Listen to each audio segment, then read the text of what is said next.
video lectures compiler design, I am going to explain the one important algorithm that is called code generation algorithm. So इस algorithms में आपको ये बताया जाएगा कि किस तरह से code generation perform करता है, एक operation को perform, यानी जो उसको 3 address code मिलता है उसके बेस पर वो perform कैसे करता है। तो इसको आप लास्ट तक देखेंगे तो आपको क्लियरली समझ में आएगा कि ये किस तरह से काम करता है। तो चलिए एल्गोरिथम के बारे में देखते हैं। सबसे इंपॉर्टेंट पार्ट होता है एल्गोरिथम को जानने के पहले कि we have to know about that the registers and the address descriptor. जैसे मैंने आपको बताया था मेमोरी मैनेजमेंट होता है और रजिस्टर मैनेजमेंट होता है, रजिस्टर एलोकेशन एक इश्यूज होते हैं। तो ये दोनों इश्यूज इंपॉर्टेंट है कोड जनरेटर के लिए।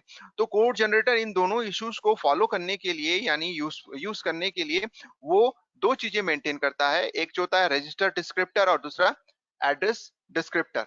रजिस्टर डिस्क्रिप्टर जो होता है इससे साफ साफ पता चल रहा है कि यहाँ पे ये जो डिस्क्रिप्टर है एक तरीके का डेटा स्ट्रक्चर मेंटेन करता है जिसमें कौन कौन से रजिस्टर क्या क्या वैल्यू के साथ स्टोर है उसको वो यूज करता है। तो इस तरह से रजिस्टर डिस्क्रिप्टर यूज जो होता है उसका यूजफुल होता है। उसके बाद जो होता है एड्रेस डिस्क्रिप्टर, मतलब है कि कौन सा वेरिएबल किस मेमोरी लोकेशन पे है या उसका डेटा मेमोरी लोकेशन में भी है और रजिस्टर में भी है, उस चीज के बारे में ये जानकारी रखता है। तो इस तरह से register descriptor and address descriptor काम करता है। तो देखिए क्या होता है, the code generator algorithm use descriptors to keep track of register content and address for names।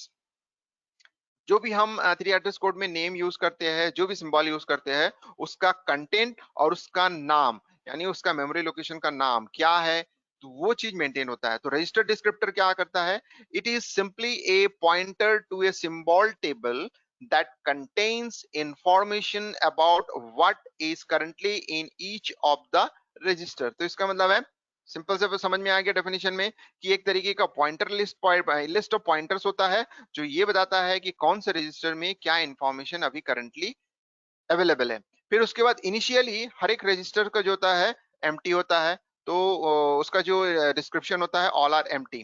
ठीक है, it is consulted when a new register is needed. तो इसका मतलब है कि रजिस्टर डिस्क्रिप्टर का यूज जो होता है कंसल्टेंसी के फॉर्म में यूज होता है, यानी अगर किसी रजिस्टर का यूज होना है तो वो रजिस्टर डिस्क्रिप्टर से कंस्ट्रक्ट यानी कंसल्ट करता है, फिर वो अगर आपको अवेलेबल कराता है तो फिर आप उसका यूटिलाइजेशन कर सकते हैं। तो registers are update during block process. तो इसका मतलब है कि एक एक ब्लॉक को, जैसे मैंने आपको बताया था कि एक एक ब्लॉक का बेसिक ब्लॉक्स का यूज होता है, तो एक एक ब्लॉक को वो एग्जीक्यूट करता है। तो हर एक ब्लॉक के एग्जीक्यूशन के लिए जो होता है कि ड्यूरेशन में वो अपने आप को अपग्रेड भी करता है, यूटिलाइज भी करता है। उसके बाद अगर उसको जरूरत पड़ता है, जैसे फॉर एग्जांपल नेक्स्ट ब्लॉक के लिए जरूरत होता है, तो वो कुछ रजिस्टर को कैरी फॉरवर्ड भी करता है। और दूसरा होता है एड्रेस डिस्क्रिप्टर। तो एड्रेस डिस्क्रिप्टर का क्या होता है ये देखिए, कीप ट्रैक्स ऑफ लोकेशन और लोकेशंस, मल्टीपल लोकेशंस, एक लोकेशन या multiple locations where the current values of the name can be found at run time. तो इसका मतलब है जो हम वेरिएबल लेते हैं उसके लिए एड्रेस डिस्क्रिप्टर होता है। यानी वेरिएबल का मतलब हुआ है कि वेरिएबल एक मेमोरी लोकेशन का नाम हो गया, तो कौन से मेमोरी लोकेशन में उस वेरिएबल को स्टोर किया है उसका हम एड्रेस का उसका इंफॉर्मेशन हम एड्रेस डिस्क्रिप्टर में रखते हैं, यानी एक या एक से ज्यादा मेमोरी लोकेशन का।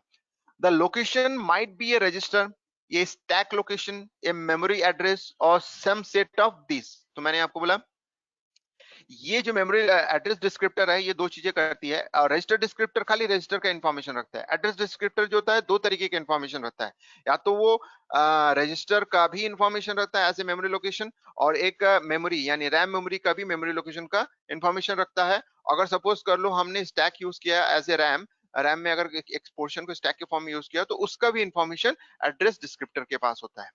The information of location can be stored in symbol table and is used to determine the addressing method for a name। तो सिंपल सी बात है कि कौन सा नाम किस मेमोरी एड्रेस लोकेशन का है, अगर स्टैक यूज कर रहे हो तो कौन से मेमोरी एड्रेस लोकेशन का है उसका पॉइंटर का इंफॉर्मेशन जो होता है एड्रेस डिस्क्रिप्टर रखता है। तो ये एक बहुत सिंपल सा। अब आते हैं कि कोड जनरेशन एल्गोरिथम्स होता क्या है। एक बहुत सिंपल सा एल्गोरिथम है, इसके सम पॉइंट्स है, 5 to 6 पॉइंट्स है, इसको हम लोग देखेंगे। फर्स्ट 2 पॉइंट्स यहाँ शो किया है। द कोड जनरेशन एल्गोरिथम, तो कोड जनरेशन एल्गोरिथम का जो थर्ड पार्ट है दैट इज कॉल्ड जनरेटिंग। तो इससे पहले दो पार्ट को तो आप समझ में आ गया कि किस तरह से काम करता है। अब एल्गोरिथम का जो थर्ड पॉइंट है, जनरेट द इंस्ट्रक्शन, यानी एक हम इंस्ट्रक्शन ऐसे जनरेट करेंगे ओपी ऑपरेटर, यानी आप देखिए कि हम प्लस कैसे कर रहे हैं, यानी y की वैल्यू को पहले मेमोरी लोकेशन में ले गए। मैंने आपको क्लास में भी बताया था कि कैसे होता है। तो मैंने एक जो अगर हम 2 ऑपरेंड के बीच में ऑपरेशन करते हैं तो एक को हम मेमोरी लोकेशन में ले जाते हैं, फिर दूसरे को डायरेक्टली अप्लाई करते हैं।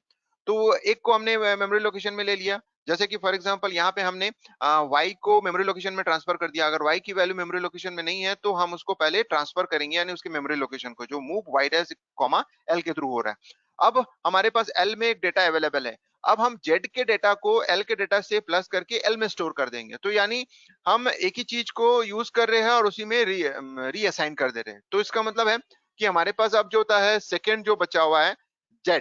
तो इसका मतलब है z का मेमोरी लोकेशन और जो y का मेमोरी लोकेशन जहां पे डेटा है, दोनों का वैल्यू जो होता है ऐड होता है इस तरह से, where z dash is the current location of z and update the address descriptor of x to indicate that x is now available in l। तो इसका मतलब है उससे जो इंफॉर्मेशन आ रहा है, अब वो एड्रेस डिस्क्रिप्टर में हम इंफॉर्मेशन को अपडेट कर देते हैं और ये बता देते हैं कि अभी जो होता है, आप जो होता है जो x का जो इंफॉर्मेशन है अब l में स्टोर हो गया। तो इसका मतलब है इस तरह से जब भी हम अपडेट करते हैं, यानी जब भी आप ऑपरेशन करते हैं, तो उसके बाद जो एंड रिजल्ट आता है उसके बेस पर हम एड्रेस डिस्क्रिप्टर को अपडेट भी कर देते हैं। And if L is a register, तो इसका मतलब है कि अगर एल जो मेमोरी लोकेशन है वो किसी रजिस्टर का मेमोरी लोकेशन है, then update its descriptor to indicate that the contains the run time value of x. तो इसका मतलब है अगर वो रजिस्टर का भी पार्ट है, जैसे सपोज कर लो मेमोरी का पार्ट है तो एड्रेस डिस्क्रिप्टर जो होता है मेमोरी लोकेशन को रखेगा, और सपोज कर लो वो रजिस्टर का भी पार्ट है तो एज वेल एज वो किस में अपडेट करेगा, रजिस्टर के डिस्क्रिप्टर को भी अपडेट करेगा कि रजिस्टर का एक जो रजिस्टर है उसका इंफॉर्मेशन में एक्स की वैल्यू स्टोर है, इस तरह से। और उसके बाद जो होता है फोर्थ नंबर में आ जाते हैं। फोर्थ नंबर बताता है कि if the current values of Y and और Z are in the register. अब ये एक बहुत इंपॉर्टेंट है। आप देखिए कि यूटिलाइजेशन कैसे करेगा रजिस्टर का।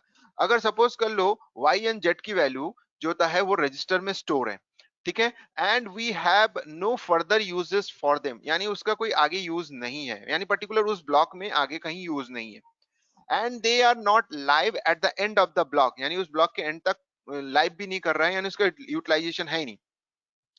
then after then alter the register descriptor to indicate that after the execution of the statement yani y opz, those register will be no longer contain y and z।